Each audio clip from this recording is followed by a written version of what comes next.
Sa Dakbayan sa Mandawi na puno sa kasadya ang kasaulugan sa Eid al-Fitr sa Muslim community. Lakip sa nakikisadya kanila ang mga lokal na opisyal sa syudad. Ang detalye ni Nico Sereno. Napuno sa kasadya ang Zone 3 sa Barangay Mantuyong sa kasaulugan sa Eid al-Fitr o pagtapos sa buwan sa Ramadan.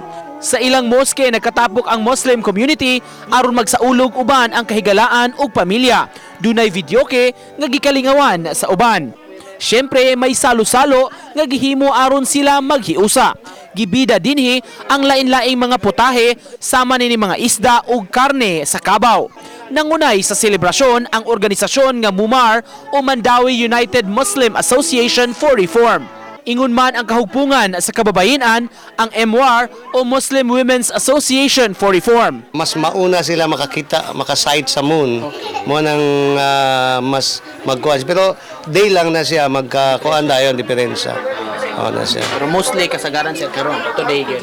Today karon murag mas majority ang karon nga kuan o nga buka. Kaya we are so very happy kasi mas daggan, mas makita ang unity. Nakigsadya sa kasaulugan sa Muslim community ang pipila ka mga local officials sa Dakbayan.